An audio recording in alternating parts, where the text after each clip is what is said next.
Okay, so hello everyone. My name is Katerina, and I will introduce you Lin-Fang and also all the other people that will present today. And I will read because I like I don't know by heart all the bios. So Lin-Fang's background, he's in urban planning and industrial policy. Her PhD research works on smart cities and regional industry evolution with a broader range of research interests in technological innovation, high-tech industries, and regional development. Before starting her PhD study, she worked as a consultant at the Nomura Research Institute and as an assistant researcher at an economic and industrial policy think tank in Taiwan.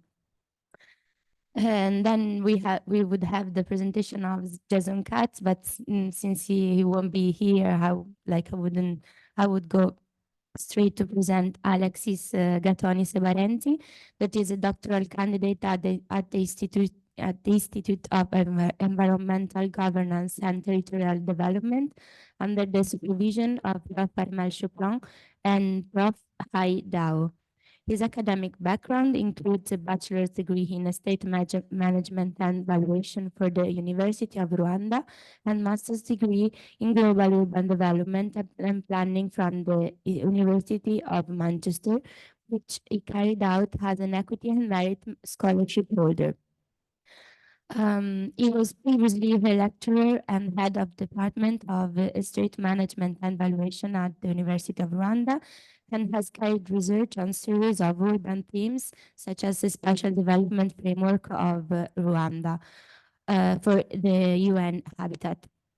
The potential and viability of secondary cities in Rwanda for the World Bank and platform politics and silicon savannas under VREF. In his research, investigates ways in which digital technology lands in an informal and post-colonial city. He specifically wants to explore how the smart city model, through a variety of urban digital platforms, shapes the speciality and governance of the cities of Kigali. In so doing, he offers a grounded analysis of the production and co-production from the grassroots of the urban space.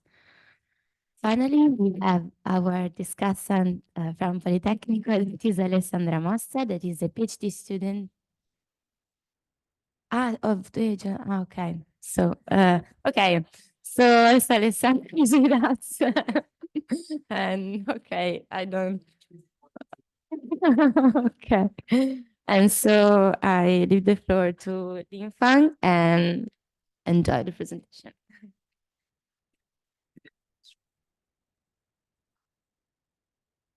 Right. I think I'm same as you. I just informed today will be a solo section.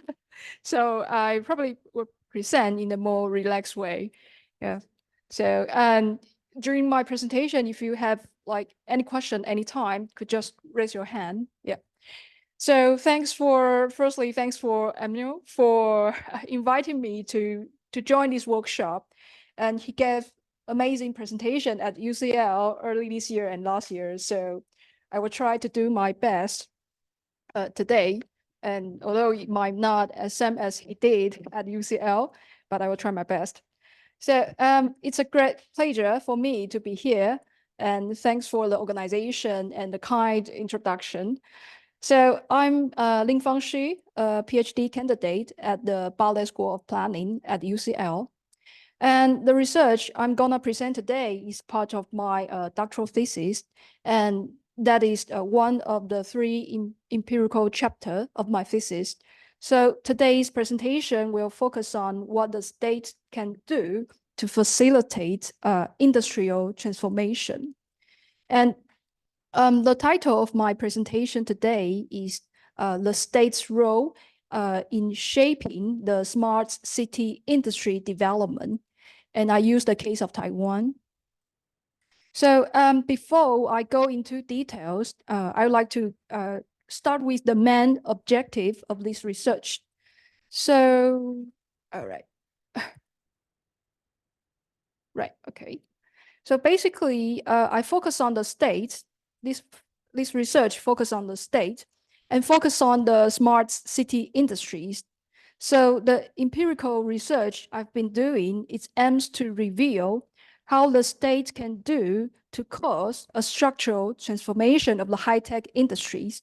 And I use the Taiwanese case to explain how its high-tech sector, its ICT sector, transformed into the smart city phase.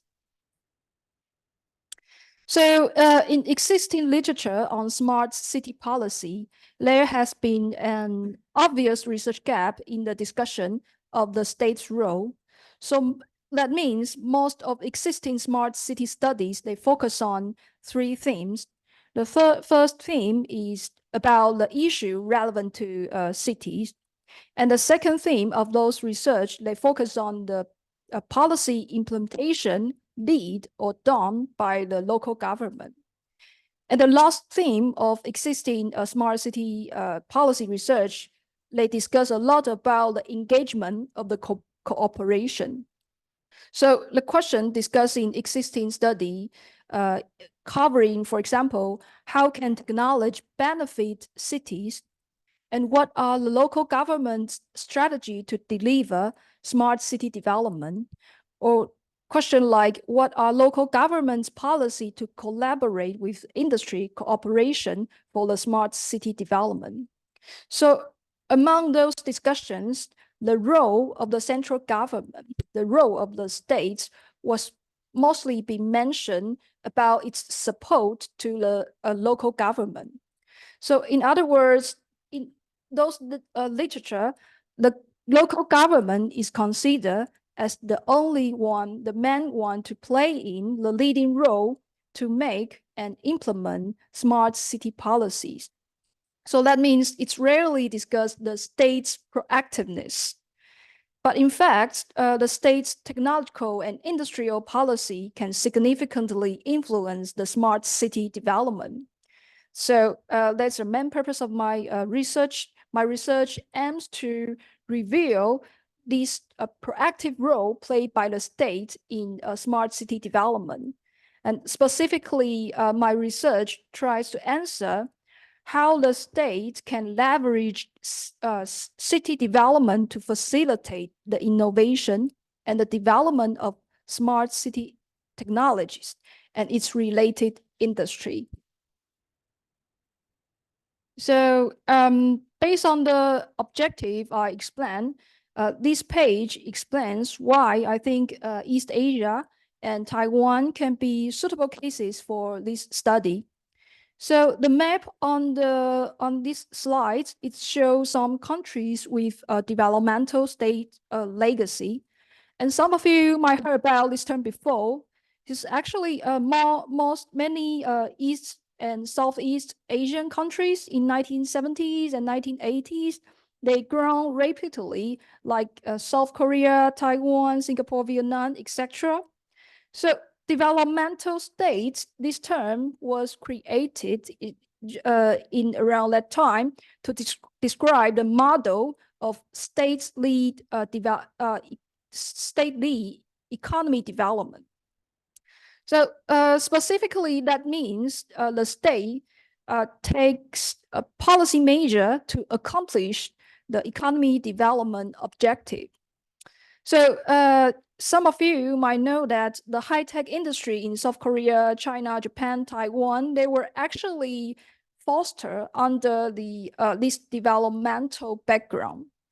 And so the companies like Samsung, Huawei, Hitachi, and Asus, they were rising under the state's support and policy support.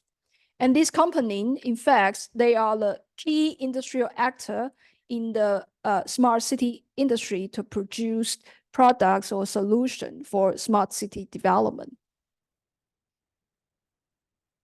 And here is the theoretical foundation of this research, and I will try to simplify these parts.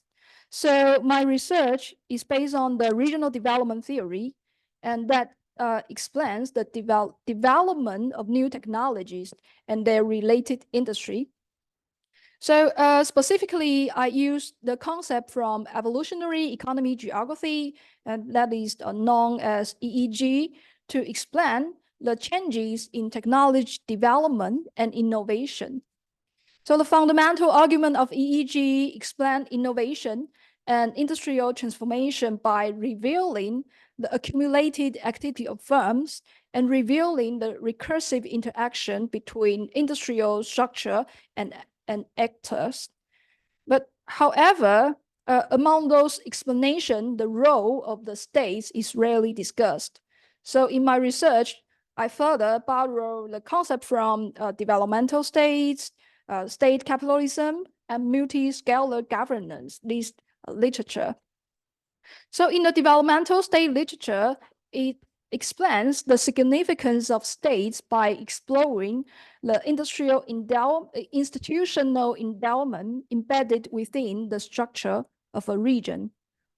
And secondly, in the state capitalism, it illuminates a capital accumulation and social organization model, and that is formulated by the state to prioritize certain groups being benefit through government agencies support.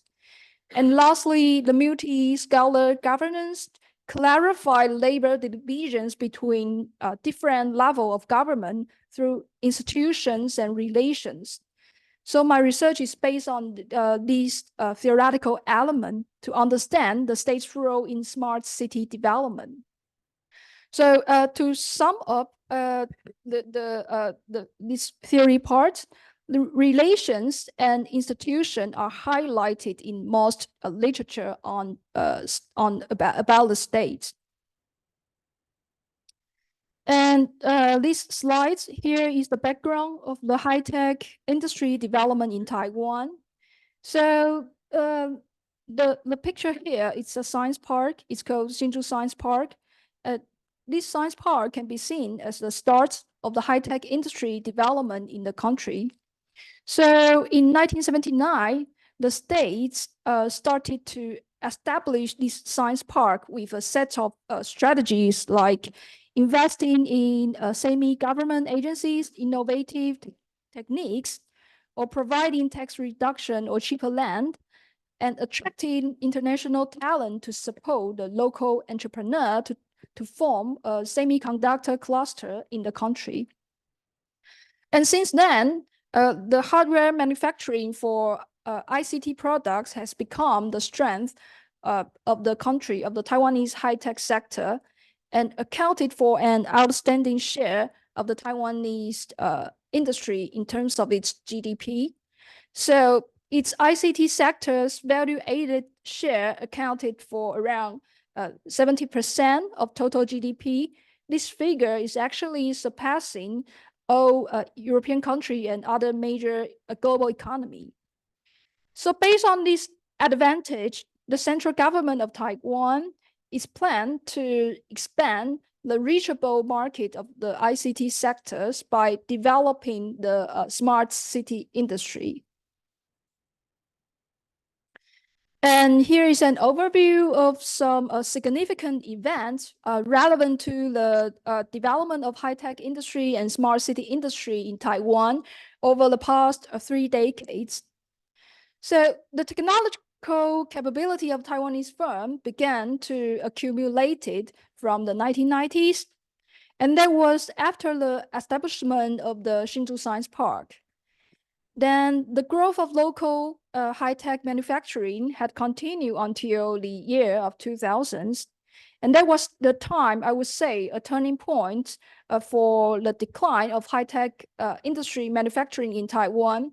But meantime, there was also the time the high-tech industry in Taiwan to transform, because on the one hand, the Taiwanese ICT manufacturer had begun to move to China since then.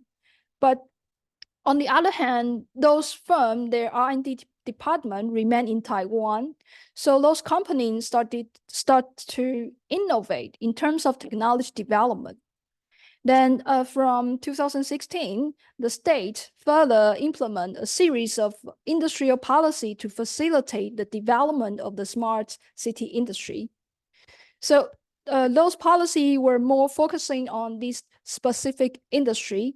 Then finally, by the end of 2020, the local high-tech firm, they have gained capability to carry out a smart city project with local techniques.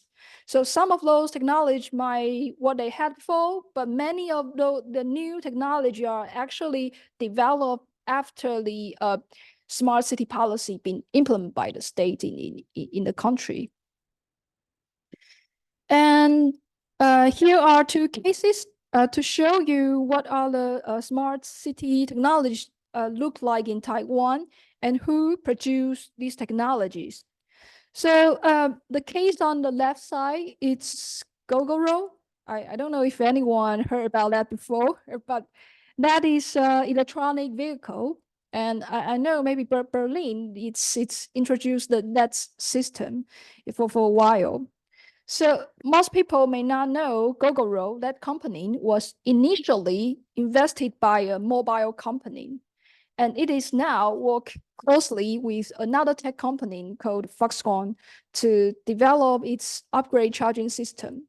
So you can see that the industry behind smart city technology are actually high-tech industry. And another case is ESA. So this company is, I don't know if you know this company, it's famous for its laptop. But in recent year, this company invest in another company to develop the smart city transportation technologies.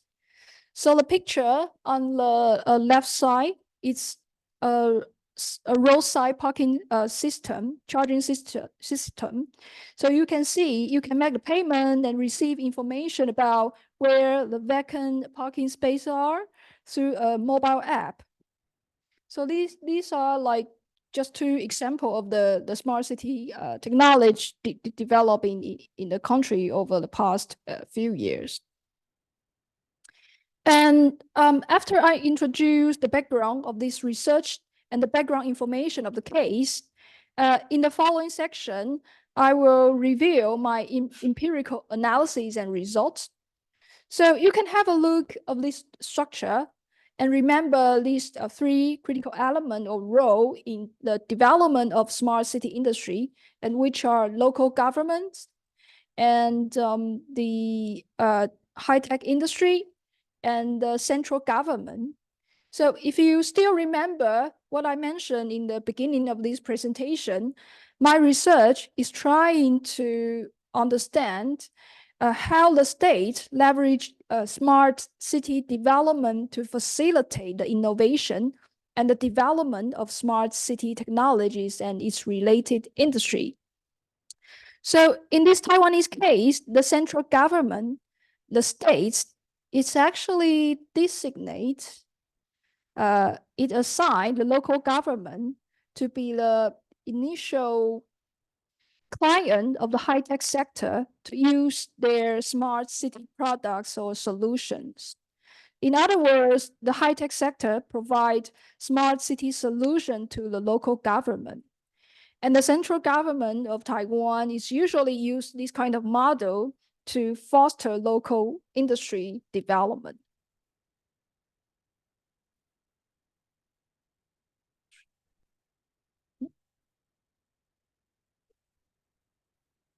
So moving.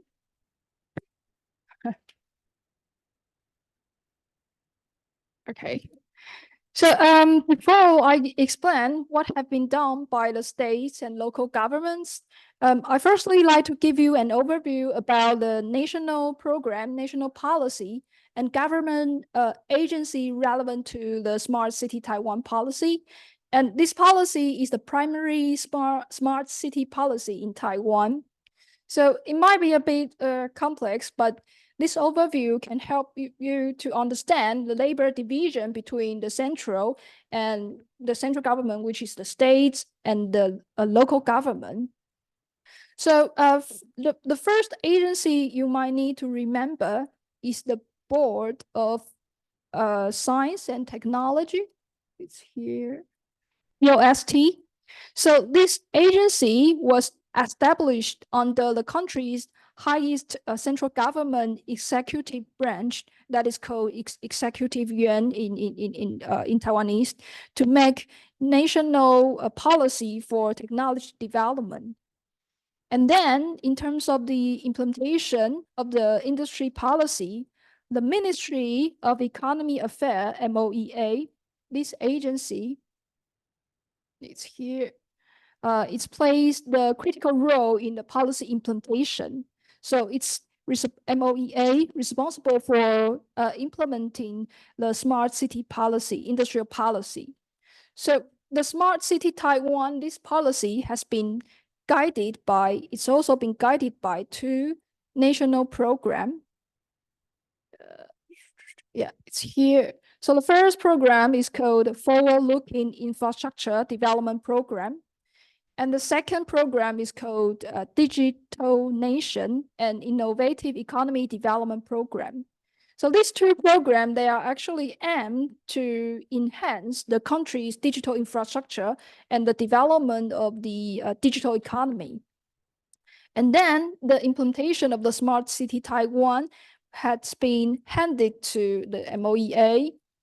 After the scheme was made, the implementation handed to MOEA. So the ultimate goal of the Smart City policy is actually to facilitate the industry development. And under this structure, this policy structure, local government would designate as the initial client for the smart city industry. And here are the 22 administrative divisions in Taiwan. So each of them has been governed by a local city government. And they are sorted, they could be actually sorted into three levels: special municipally, and that is the highest level of cities. And the second level is county, last level is called city. So there are 6 special municipalities. Those 6 cities were counted as a special municipality. So they have more populations and more budget to implement the smart city development. So those cities, they have the with population about like around 2 million or over. And this slide is the state's purpose of the Smart City Taiwan policy. So the Taiwanese government, it aims to enable the hardware-focused high-tech industry, the local ICT industry, to develop software technologies. So as I explained in the case background, the Taiwanese high-tech industry are highly hardware-focused. But for the smart city it's different because it needs a combination of hardware and software technologies. So in spite of this limitation, the government of Taiwan is still trying to resolve to promote the development of smart city industry because there has localization needs and the security issue of public data in terms of the application of smart city technologies. So the government has fostered locally developed smart city product and solutions. And accordingly, the central government plan to facilitate local industry to acquire capability to produce hardware, software combined technologies. And it's also decided to use the domestic market as a test bed for those technologies. And then the DigiPlus program, the policy I explained in the maybe last slides, has been proposed under this purpose. Right. So based on the structure and the purpose of both, this is how the Smart City Taiwan policy was made. So basically, the DigiPlus program, which is the guide of the Smart City Taiwan policy, was made by the BOST, this agency. But the process of policy making was actually not only made by just civil servant, but involving business community and the academic in the discussion.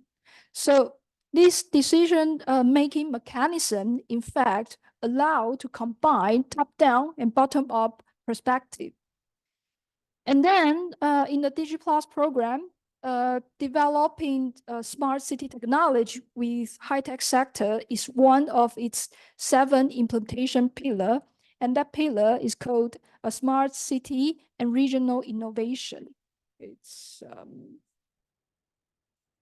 it's here. Yeah, and after the BOST proposed the DigiPlus program, the executive yuan, the highest government executive branch, review the program and then finalize and launch the policy. And the central government also allocated some budget for the MOEA, Ministry of Economy Affairs, to implement that policy. Then finally, the MOEA, based on the DigiPlus program, to develop a Smart City Taiwan policy, and the government agency under the MOEA, which is called Industrial Development Bureau, is responsible for the implementation of the Smart City Taiwan. So after the policy was made, here is how it has been implemented. So the DigiPlus committee, this committee took over the coordination work. So for this purpose, coordination purpose, the committee operate a cross-agency negotiation platform that involve local government, those 22 local government, to collect local needs and the workable test base and usable local resources for like smart city technology development.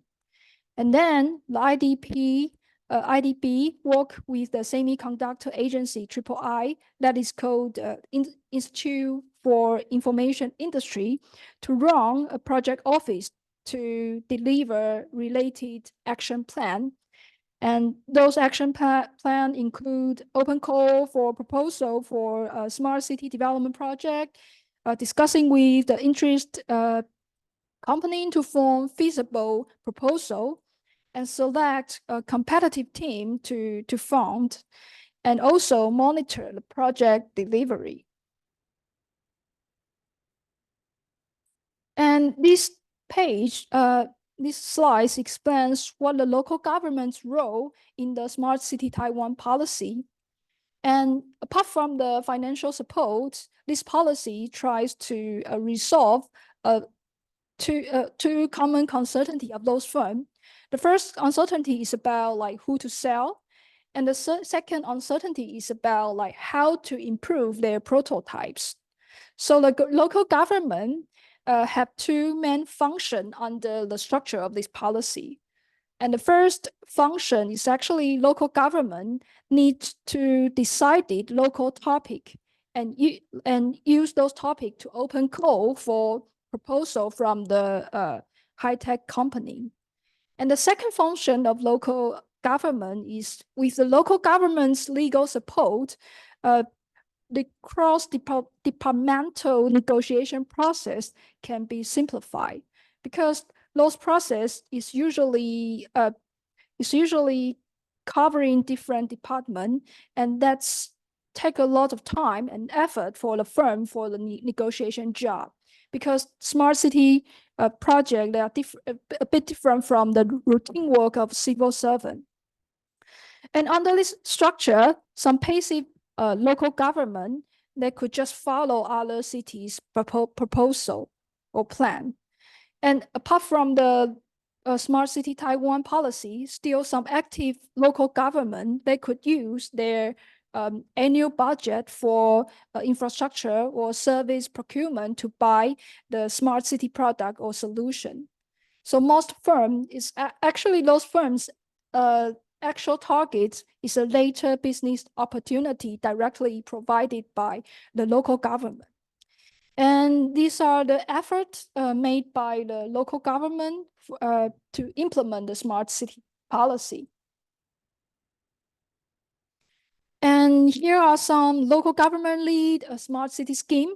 So basically only a few bigger cities, actually just 4 bigger cities, are more active in smart city development.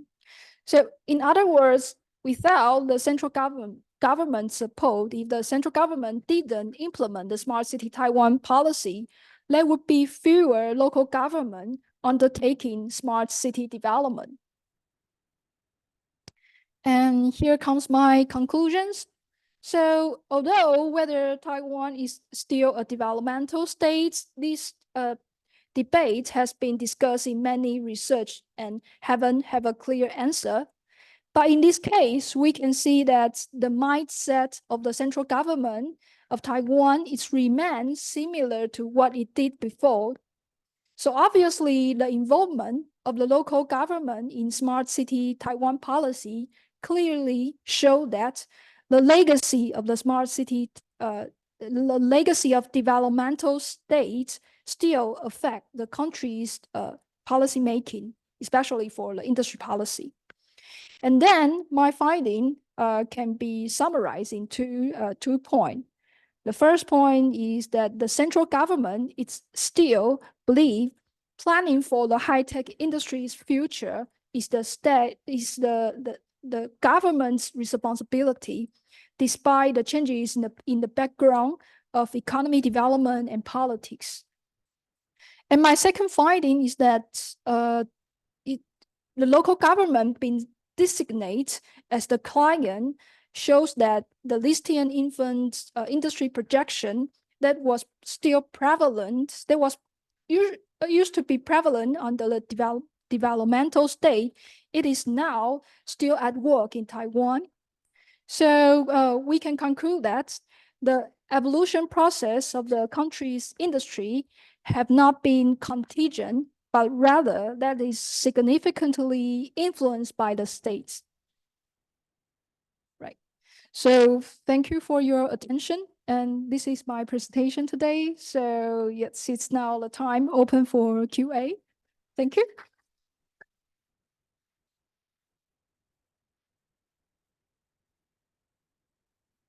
Thank you, Lin. Alexis, do you hear us? Yes, I hear you. Hi. So maybe first we take your questions and comments, and then we'll open the discussion for Q&A. Yes. Thank you. Thank you very much. Maybe I should start by some words of thanks. By thanking first Emmanuel and the team for inviting me to be a discussant on this very important topic, and also to participate in the whole event, the Urban Theory Workshop, which, as you explained, is a beginning of what we hope will be a long and pleasant journey. Because myself being can you hear me? Hello? Yes. Yes, Alexis, we hear you. Okay, perfect. You asked how much time you have roughly for the discussion. Feel free, like 15, 20 minutes, as much as you want, because the other lecture was canceled, so you can, yeah. Okay, I might not use all of them, but thank you. Thank you. As much as you want. Thank you very much. Yes, I was saying that my word of thanks for Emmanuel and the team for organizing the Urban Theory Workshop, which, as I was saying, I hope is a start of a long and pleasant journey.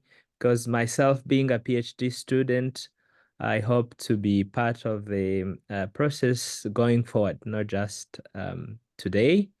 And I also want to thank Lin-Fang for the very good presentation that she made, and also for traveling all the way, I think, from UCL, from London, and also being able to present part of a bigger work that is her PhD, which is always not an easy task.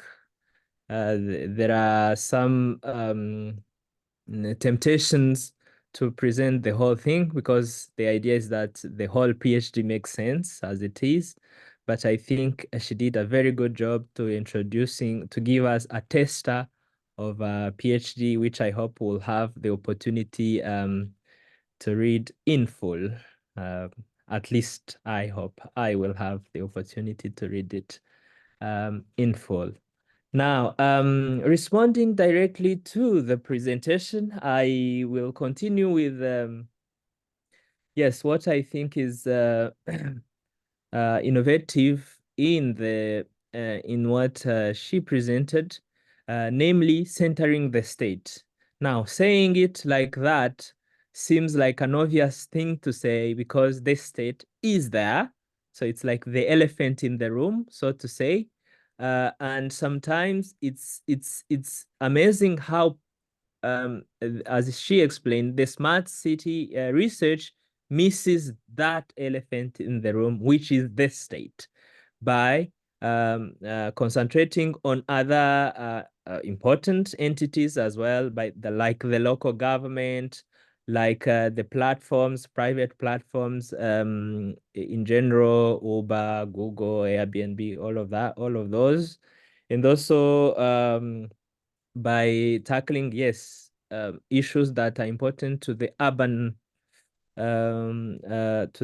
life, but forgetting the state. So to me, I think that's not only innovative, but also courageous to be true to the empirical situation. As she showed us, in the case of Taiwan, we have a state that is developmental. I'll come back to that.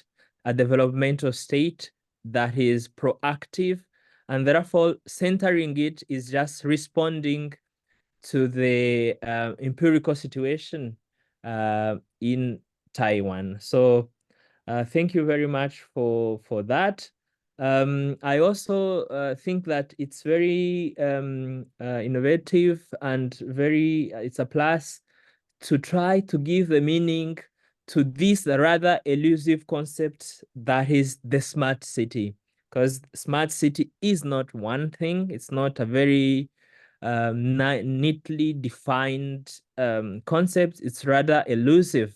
I'm always struck. I'm always struck by how everyone who researches on smart cities starts by saying, acknowledging that it's not clear what it is.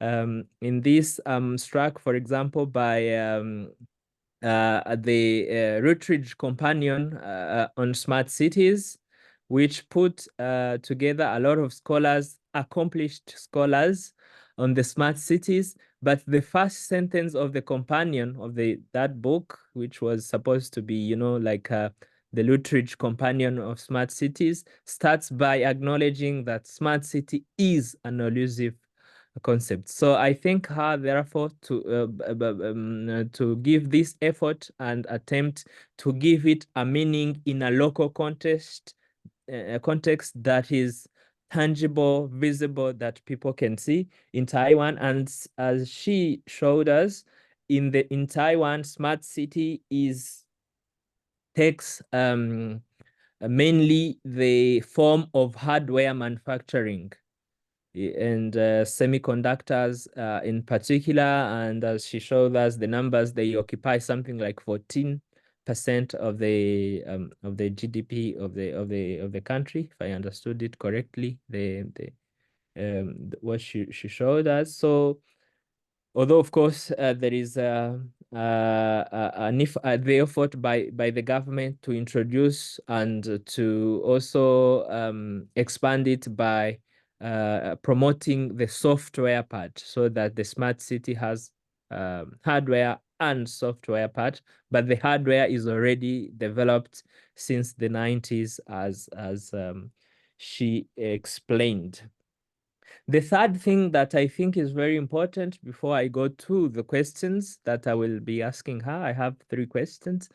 The third thing that I think is very good in her research is this idea of the developmental state. Now, to me, it's music to my ears because my own research is on a country that is also dubbed a developmental state, the state of Rwanda, that sometimes is called the only developmental state in Africa, or you've seen, yeah, there's a lot of that terminology on Rwanda. And also by showing that by complexifying this idea of the developmental state, as she explained, that this is still in debate. It's not one thing. It's not clear that Taiwan is a developmental state, or what is a developmental state. It's not a clear thing. So I find that very, very, very interesting to me. And as, for example, in my own case of Rwanda, when we talk of the developmental states, there's already an idea that there is something to look up to. And usually it's the Asian tigers, the Asian developmental state, Taiwan, Korea, Singapore, all those Asian countries. So it's very, I can see therefore some perhaps avenues for thinking together developmental states and what they are, and complexifying them, and also thinking about the action in the smart cities. Now, coming to my question, I'm going to ask 3 questions. The first one is,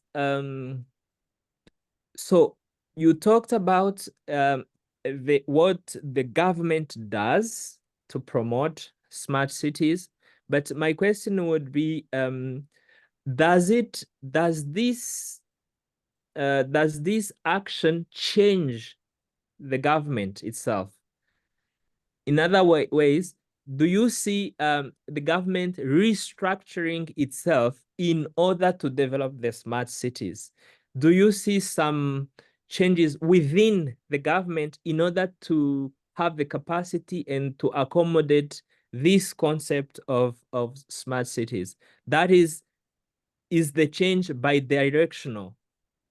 As the government tries to do something on the smart cities kind of, as a concept or as an idea, does something to the state. Do you see those instances? And do you see, for example, that is talking from a place of ignorance on Taiwan, but what I know from outside, there is already a bit of a challenge of legitimation, Taiwan, China, that relationship. Does this placing itself as the manufacturer of semiconductors on the world help it legitimate itself as a country and as an entity that is independent from the geopolitical history and situation, especially with China? So that would be my first question. My second question is the social implication of the implication of these smart city policies. I think you explained that the smart city as a concept it's within, for example, the Ministry of Economic Affairs, not, for example, under the ministry that is in charge of urban policy or urban planning. So what's your reading on this? Does this therefore show that the Taiwanese government sees the smart city as an impetus for economic development? Where does it leave all the social implication of this? Do we have some kind of divide? Do you see kind of a divide between the reached and non-reached? Do you see a divide between the have and have-nots? Does this policy have some kind of social implication, or maybe it's within? These are just provocation. It might be that it's also outside your PhD research or interest.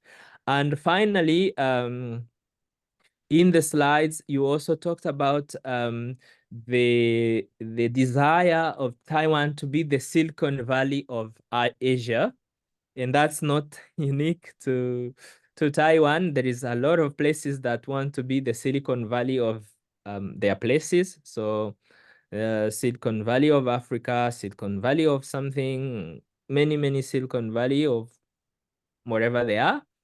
And sometimes if you see in the works of, for example, Andrea Polio and others, they have shown that it's not just a name. There is also an ideology that is a neoliberal ideology that is transferred, that people buy into this ideology. In Africa, for example, it takes a very developmental idea of the developing the bottom of the pyramid by innovation, because maybe the aid industry has failed. So now technology can take the relay and bring the solution to development of Africa.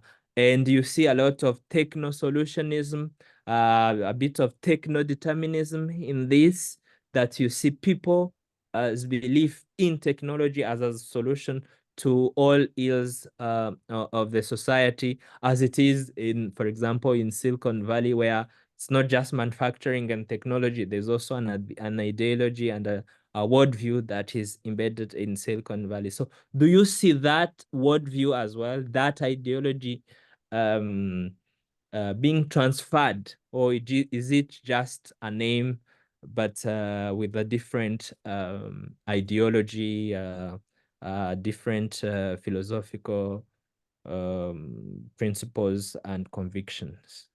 So with that, I would want to thank you and hope to collaborate and read you in the future.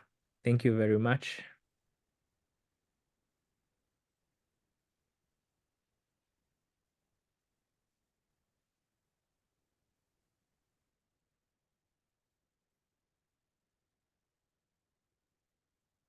So yeah, thanks for Alexis. There are three really good questions, and help me to like explore like future possibility of my research. So it's back to the first question you gave me is about the changes in the action in the industry in the government's what if the government change their action to develop smart city industry, right? So the quick question is no, it's actually they didn't. I think that why I say legacy is because the Taiwanese government, I think that the government, they follow that model they established maybe 1980s, from now to 1980s, almost 50 years. And I think the model is never changed. They still consider the industrial policy for high-tech industry in a similar way. They subsidize technology development, and focus on this specific sector like smart city sector. Now they focus on AI sector, but the major they use are my impression or my analysis, my data based on my data collection. I think they always use the similar major. So it's that means that some problem could be caused as well, because there's not a very innovative way to suitable for every the feature or the characteristic of different type of technology. But on the so of course there's some shortcomings of that model.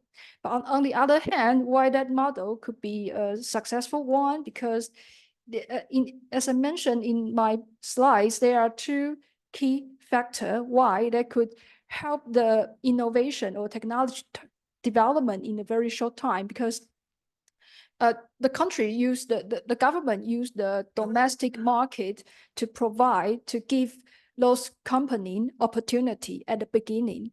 So at the early stage of, usually in the early stage of their business development is usually the most difficult time for those companies to grow. So in the early stage, the government used the like in this case, it designates local government. So they in a very short time, those companies have they have client, so they have income, so they have money to develop their technology, and that's good for them to innovate in their early phase. But on the other hand, when the technology being developed, it need to some evolve, it need to some improvement. That model might be that much suitable or not helpful to help them to improve in the later stage. So in like, back to your question, I think the action taken by the government is I don't see there's any differences between the current smart city industry and the previous semiconductor industry, but it's also the true that model can help innovation to grow in the beginning in a very short time. Yeah, so that's my answer to your first question. I don't know if you have any like anything I didn't explain clearly, or you would like to further ask like any more detail about that. Yeah, no, okay, right. Right. So for the second question, it's more like straightforward, the social implication, right? So because the policy was made by the economy ministry and industry ministry, so it also for me it's difficult to. I think it's also for those of official as well to think about the social implication, because their profession, their focus are never been social. But the question you ask is about like if that policy trigger or cause some like a division or inequality between the poor and the rich, a short answer might be no, because that policy is actually give more opportunity, equal opportunity to every city. So in one slide, in a slide showing there are 22 cities in Taiwan, but they have different level. So that means some city could they have more budget, some because they have more population.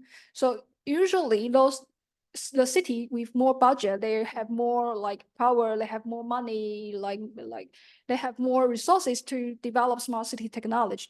But under the structure of the Smart City Taiwan policy, every city they were given equal opportunity, because central government aside like they told like every local government, every of you have to develop a few projects with the government's funding, with the government's support. So like every of you need to propose your idea or your concept. So the result or outcome is every city, they are able or they can have smart city technology or smart city development in like different places, although even though some local government are not that active or enthusiastic about develop smart city technology or development.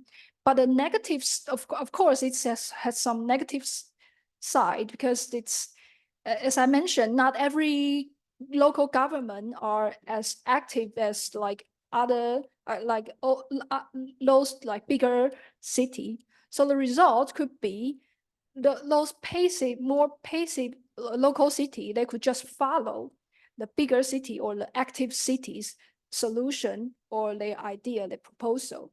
So the results would be like the project they implement or they deliver might be not that suitable for local, because that proposal was developed by other cities. So that's the question, or the social aspect problem could be potentially caused by that structure. Yeah, so that's my question for that's my answer for your second question. So yeah, if it's any detail you want to like ask, or any audience would like to like ask more details, no, okay, like yeah. So for the last question you ask is about the Silicon Valley concept, right? So like how this I think it's in the case study, in my case study, that before I started my PhD, I was an industry consultancy, so I review industrial policy in many countries, and same as you same as you're finding, I felt like this term has been used in so many countries, not only Asia, Africa, Europe, because Silicon Valley, it was being considered as a successful, I don't know if that's successful, but economy-wise, it's successful because it's made a lot of money. Although maybe just a certain very small group of people, it's helped very small group of people to earn a lot of fortune. But many nation, they consider that's a good in terms of technology development, industry development, economy development, that's an ideal model or path they want to pursue. So it's similar, the Taiwanese government, I think they have similar intention, or they have similar objective behind. So they use the name the same as other country, but another reason I think that the country used that concept was before, as I mentioned before, 1970s, the Taiwanese in Taiwan, there wasn't any high-tech industry in the country, so everything was newly developed after 1970s. So I don't know if you heard about the term called window of locational opportunity. So that concept means some new innovation being developed in places, and that places was no relevance to that innovation before. So that's actually the technology industry developed in Taiwan was that kind of a story, because before 1970s there wasn't any high-tech industry or high-tech company in Taiwan. But after the states, after the some political or some economic background, back to that time, the Taiwan did a successful job by establish a science park in the country, and since then, the high-tech industry, ICT industry, became the most important economy sources for the country. So I think that's gave the government and embedded in their mind, high-tech industry is their not only, but the most important solution for the country to grow, for the country to earn more money, for the company to evolve. They always follow the similar path, the path for technology development, technology industry development. So it's natural when the government, they want to propose some new policy, they still follow the similar path. So that's the reason why I think they use the model, successful model of technology development in the region. So let's say Silicon Valley, well known by everyone.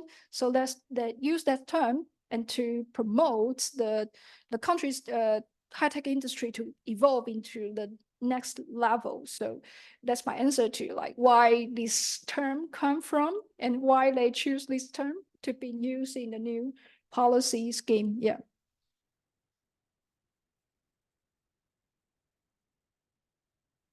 Thank you, Lin. Alexis, I don't know if you want to follow up, or we can open the discussion to the audience.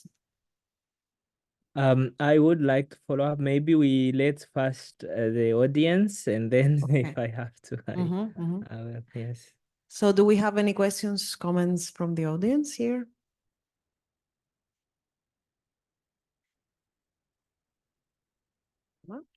Come here.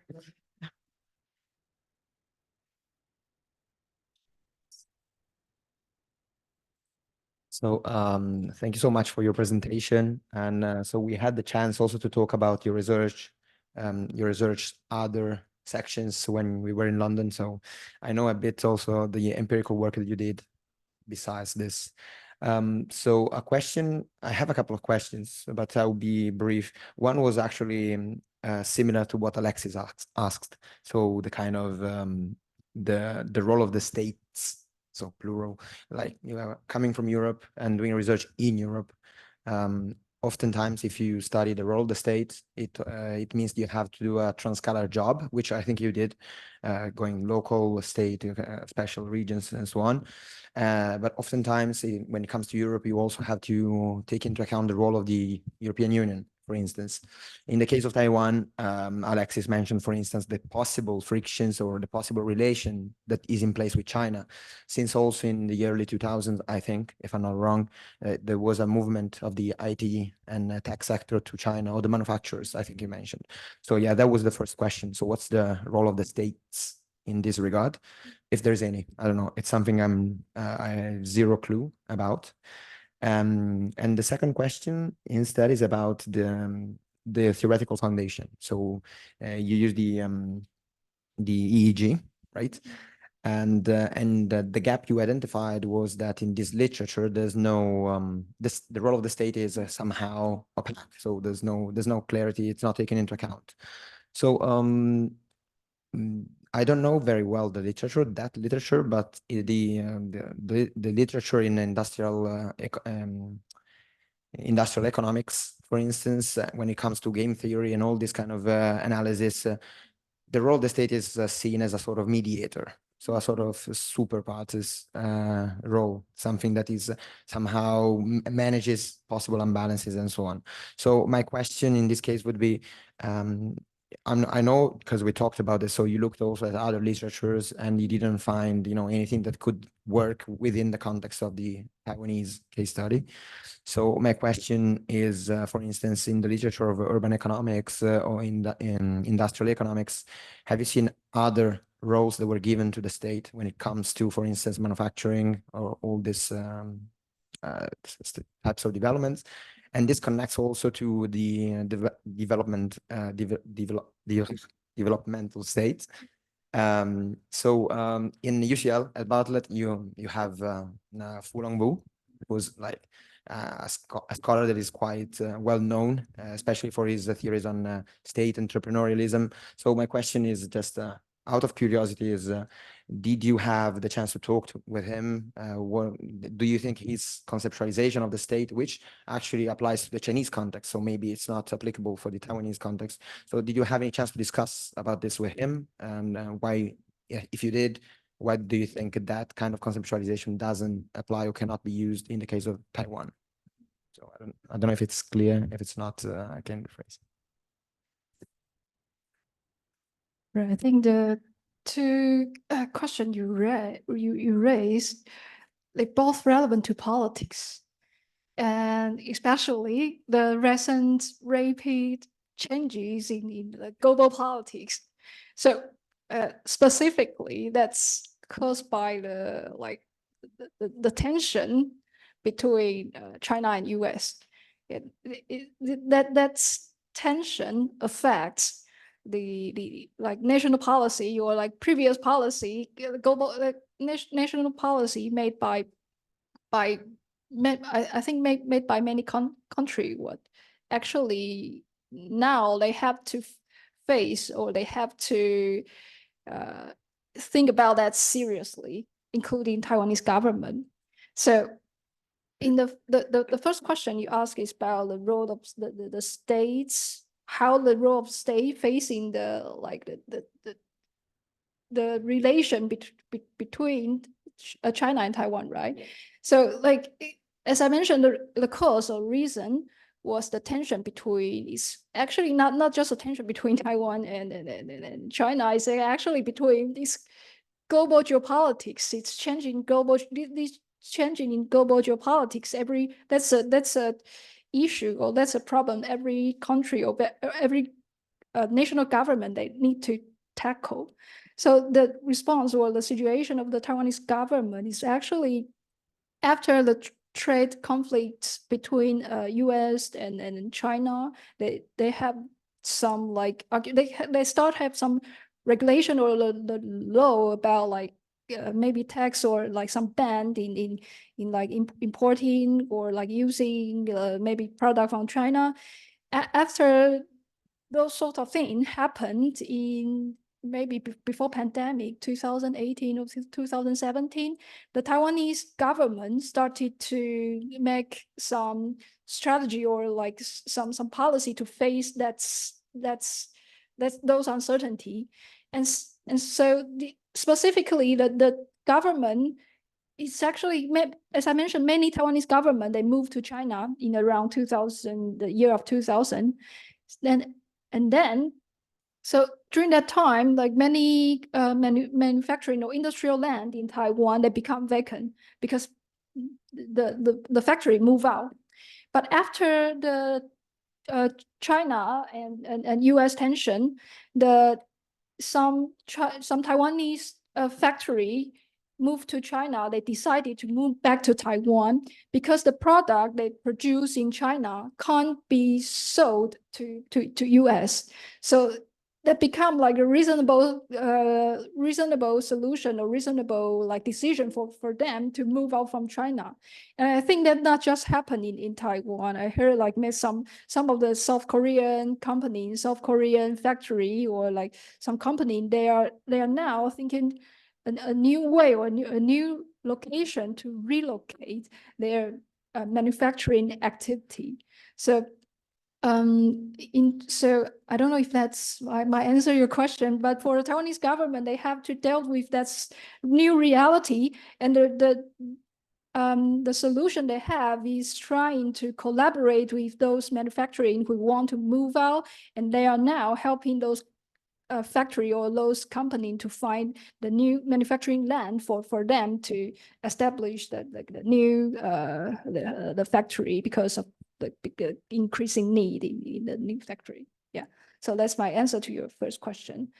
And for the second is about in the EEGs, I use the EEG, but there's no discussion about the state. So that's why in the theoretical foundation slides, I mentioned I further introduce some other literature about like the developmental state or new state, new state capitalism, and I think that's a short answer to your question within BSP, within Bartlett at UCL, or I think not just UCL. It's actually in the field of economy geography, the concept or the theory of new developmental states, that this theory in recent, I think since maybe 2 years ago, since the Jamie Pike published a series of special issue about new state capitalism, this concept or this idea received so much attention. I think and I think that concept, this theory is rising now, and it has a great potential to explain the role played by the states and how the role, it's back to your first question, how the role of the states tackle or facing the current new global uncertainties in terms of the geopolitics after the US-China tension, after the COVID, after the war, one in Gaza and one between Russia and Ukraine. So that's a new reality, like every state, every country have to face. So as a researcher, as an academic, economy geographer, we need to reply to those changes as well. So that's why I think the theory of new state capitalism is received more attention, because that theory has been proposed or used, developed like a lot by many academic or researcher. They're trying to use that concept to respond to the current changes. Yeah. So. Okay.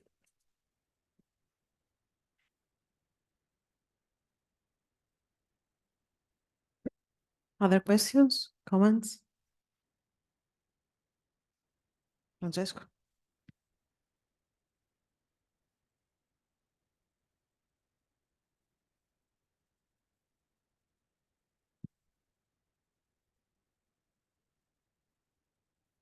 Hi, thank you so much for presenting again and filling the void of today, because we had this kind of technical inconvenience. So thank you so much again. I think some of the things I envisioned to ask you were covered partially with your answer to Emanuele, but more specifically, more than trade relationships, I was interested in the role of national security within industrial policy making in Taiwan, and if that is a strategic line kind of pursued to ensure there is a kind of a Taiwan remains an asset for its allies and kind of remains protected from the threats coming from China. So that's the question is about the national strategy to Strategies linked with industrial policy, oh especially with the technological development. If there's something right. It's a complex question. It's really complex because I think back to my first answer to email. It's not just about like Taiwan, and it's not just about Taiwan and China. Yeah. The story behind was the tension between US and China. So for the smart city industry, it's simpler because it's focused on the technology used in city. So the government and of course for the smart city technology, data issue, data privacy could be a big problem. So that's a reason why like local government of the Taiwanese government is trying to build like in-house or locally developed solution, because in that way the country it's only with technology developed by local, like we don't need to rely on like support or like the technology or techniques provided by either China or either US.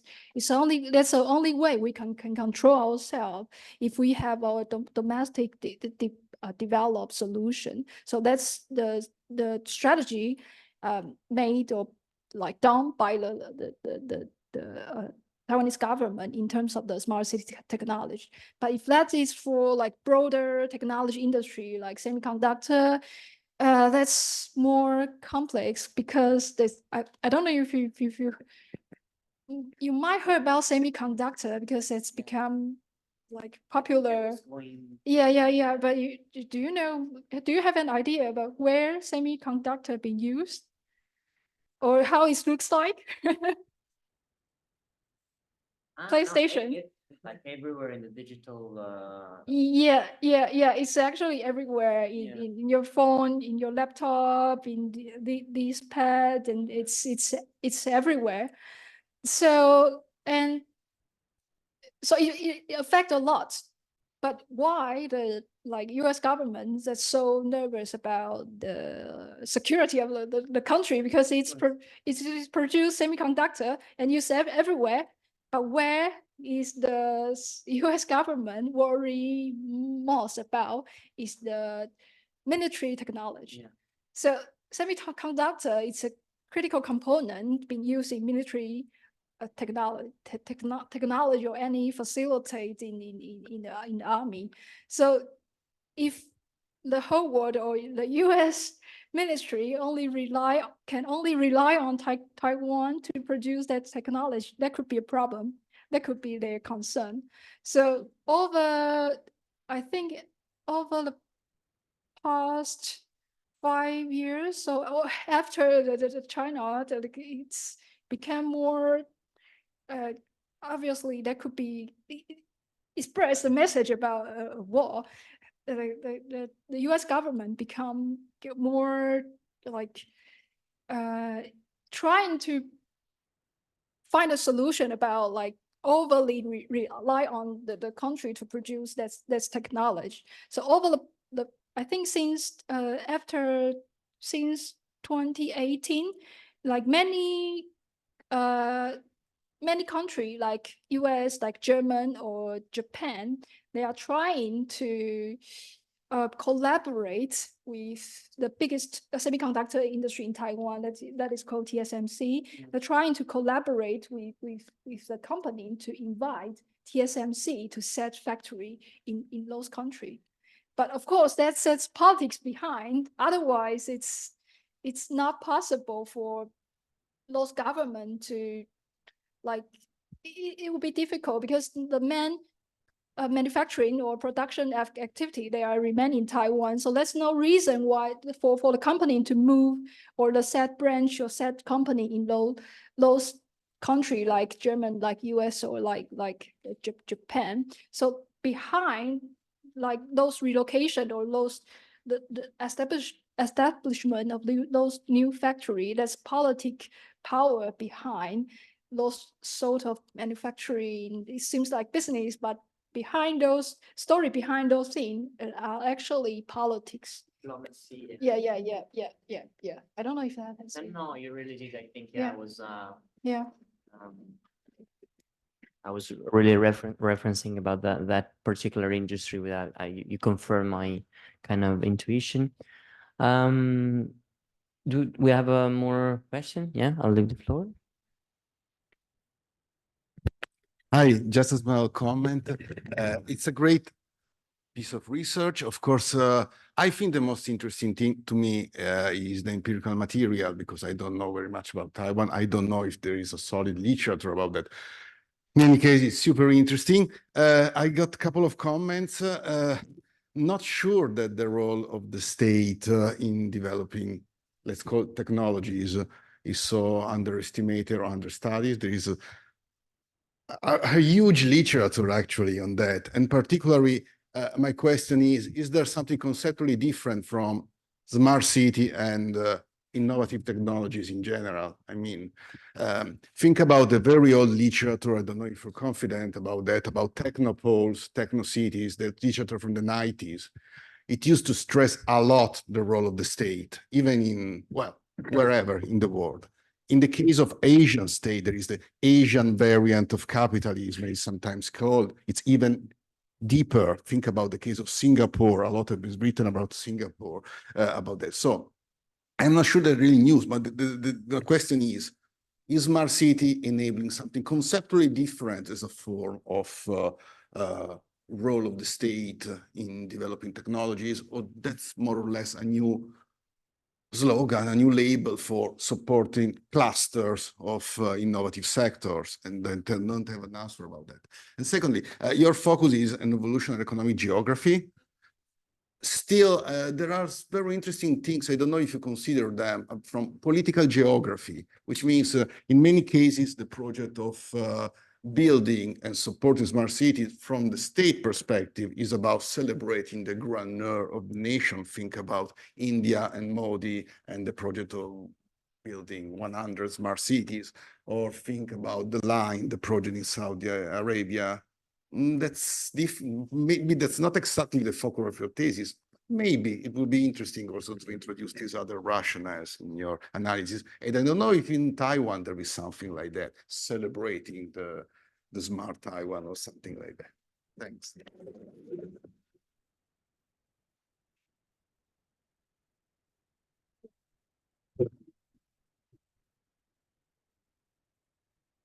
Thank you very much for the comment, and thanks the audience for so many questions, and it's actually very useful for my research. So for the first question, it's actually I think it's a difference between smart city industry. Is that different from?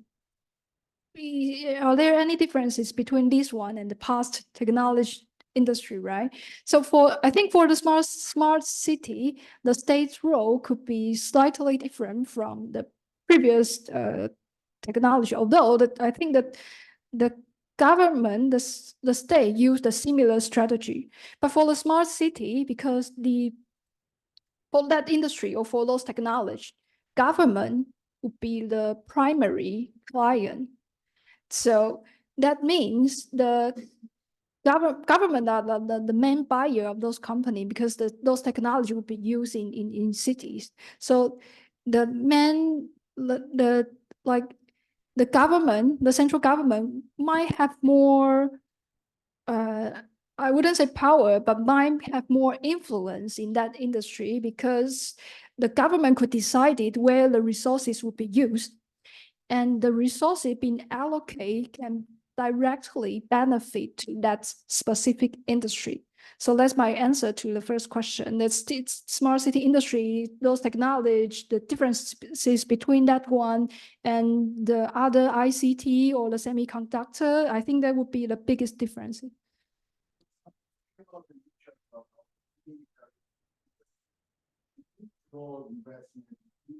Yeah. Of course, the government, of course, we're talking about the USA, triggered spillovers, GPS, mobile phones, all benefit from investment.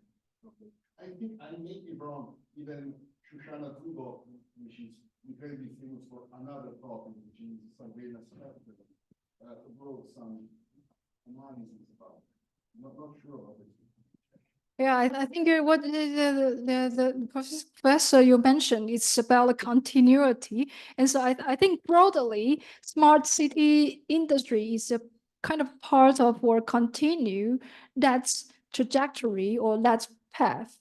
But for example, why the semiconductor industry could successfully be developed in the country, that the story behind again, it was the U.S. At the beginning, U.S.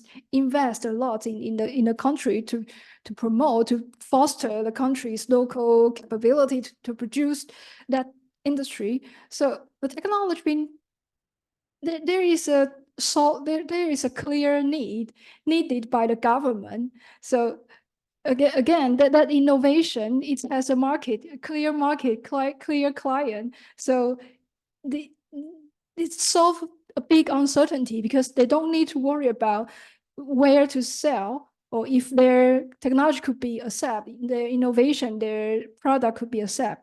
So that's I would say that's a critical component to in terms of that types of technology could be developed successfully. So similar story happen in smart city technology as well, because there is a clear need, clear demand in the market. So the government would buy those products anyway because there is some needs and the government created need. But the difference is maybe based on this case, the differences I found is the where the technology being used. For the military, that could be far from everyone's daily life, but it's a right. But just the maybe not that far because it's semiconductor being used everywhere, so it might be not that far. But for the industry like semiconductor, we don't those companies, they just focus on hardware.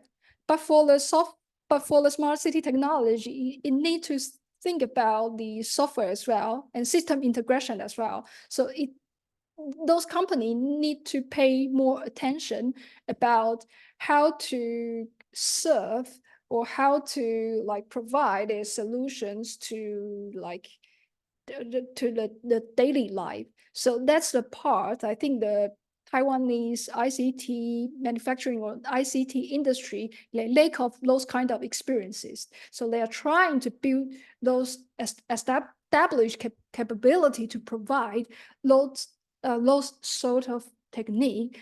So I think for the government, they aware that's differences as well, but I don't, at least in my case, in my analysis, I don't feel they are really at just their strategy, or they modify their strategy to find a more attentive way to suitable for the development of software services or application needs, smart city technology. So yeah, that's my answer to the first question. Yeah. And for the second question, sorry, wait for a second. It was about the political geography perspective. Yeah. Right. Yeah. So for I think in the it's actually there's one research project I'm currently doing. It's haven't finished, but that's a comparison between the smart city policy in different East Asia country, because there's in Singapore, South Korea, and Taiwan, because these three countries share some similarity in terms of context, background, and the developmental, especially developmental background. And I think that why the political geography, that concept or those strong or theory,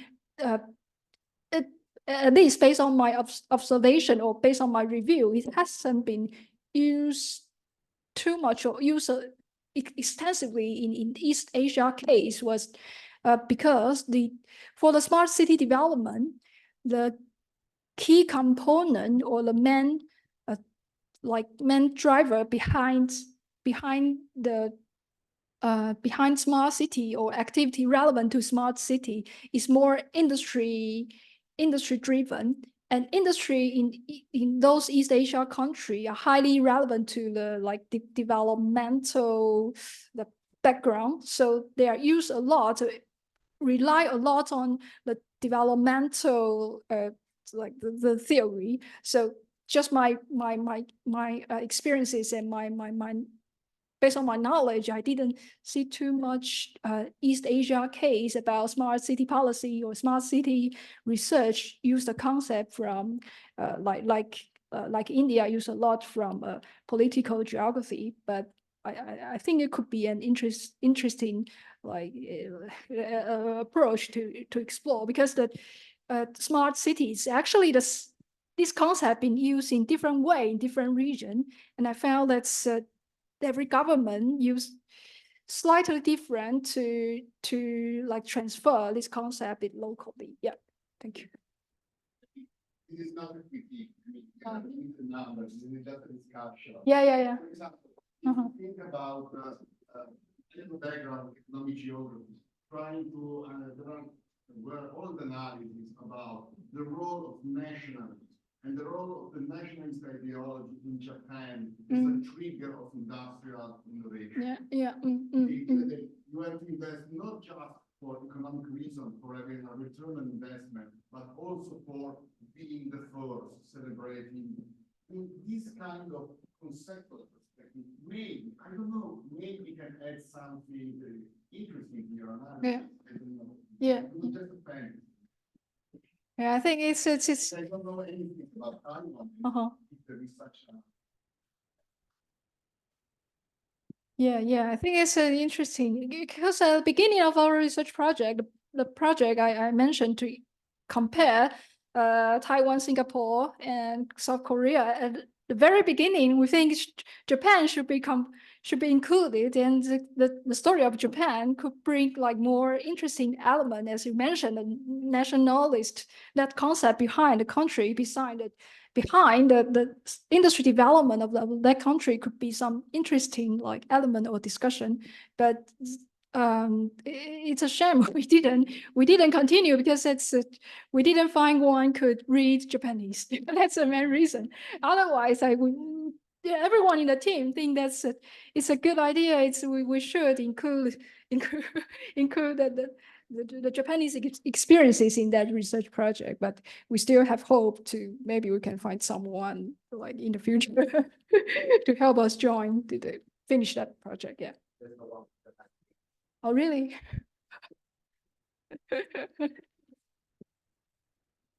Thank you. Any more comments, questions, maybe from online? I don't know if you would like to add something, Alexis.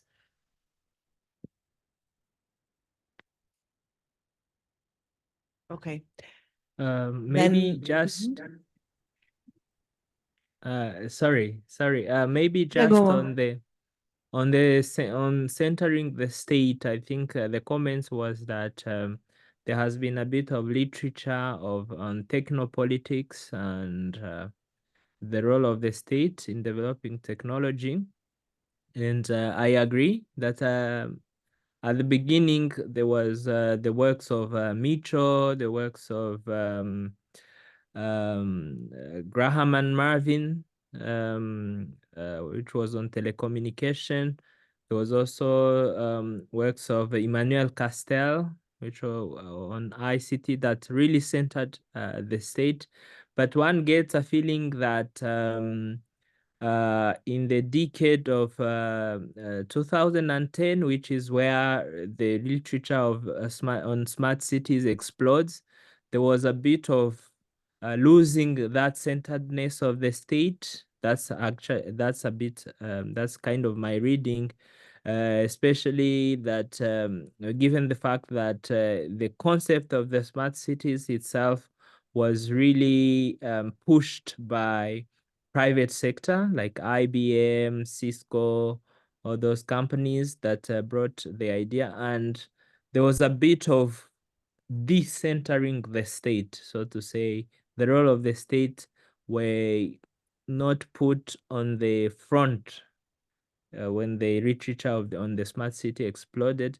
And I think it's a high time to recenter the state, perhaps, of course, by referring to those early literature of on techno, like with the books like City of Beats by Mitchell, or that one of Graham and Marvin. I think it's called called Telecommunication in the City or something like that.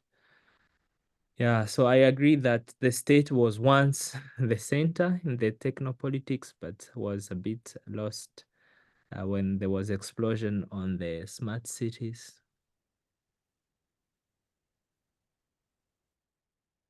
So yeah, it's yes. Once again, thanks for invitation, because today we received so many valuable feedback and literature, and the comment is like my revival. This is the first time I received so many questions about and comment feedback about my research. Yeah. So and just one like not feedback, but one reply to Alexis, the point you just mentioned. Actually I think that we noticed that as well. This concept is the attention, like it seems people now don't pay that much attention on that topic as they did maybe 5 years ago.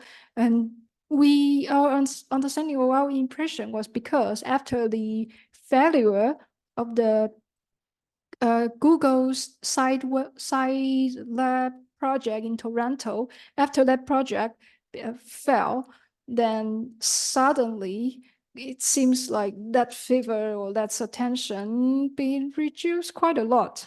Yeah, but our understanding or our like a thought on that topic is, although the term, the use of term time, the time using that term could be reduced, but still the concept of using technology to improve or using technology in cities, I think that would be continued. The government or like the people would continue. That would be a topic being have continue receive some discussion or attention, that sort of thing wouldn't disappear, because technologies couldn't just disappear like overnight, like a topic, like a theme. It could be continue living our lives, existing in our lives. So the government, like, or it would still be there. So at least the discussion about, although the name could be changed, the term could be changed, not use the smart city, this term anymore, but this discussion about using technology in cities, this sort of discussion will be continued. Yeah. Thank you, Lynn. So if there are no further questions, I'll give the floor to Francesco, who would like to say a few words about future steps, and then we can proceed to lunch. So once again, thank you so much for coming, for your contribution, and thank you to all of us here. As much as she's valued the feedbacks she's received, we'd very much like to get in touch and keep in touch and receive them as well, since we're planning to kind of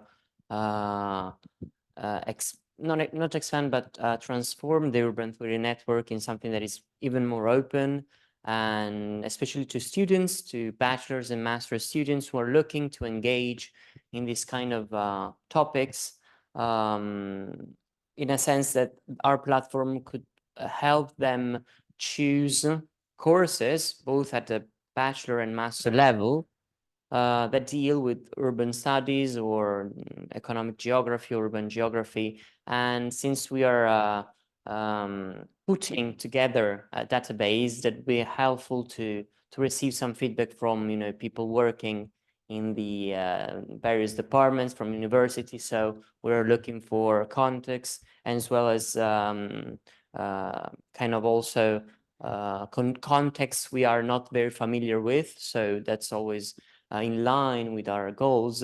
And with this, I would conclude the presentations and invite you all to follow us and go to a little bit of a break, if you agree. Okay. Thanks. Julia will add something else. Yeah, as for the roundtable, this was a first attempt. This was an hybrid version, which will not be likely happen so often, but the next one are going to be mostly online. So like, once again, we invite you all to attend to them.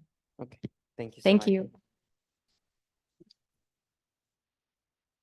One last thing, there's gonna be I'm gonna add something.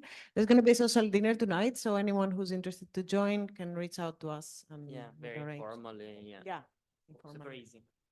So thank you again. Thank you so much, Alex.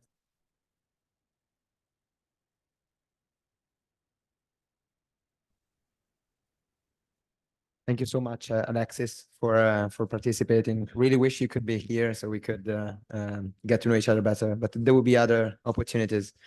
Wait, let me just interrupt you. Thank you.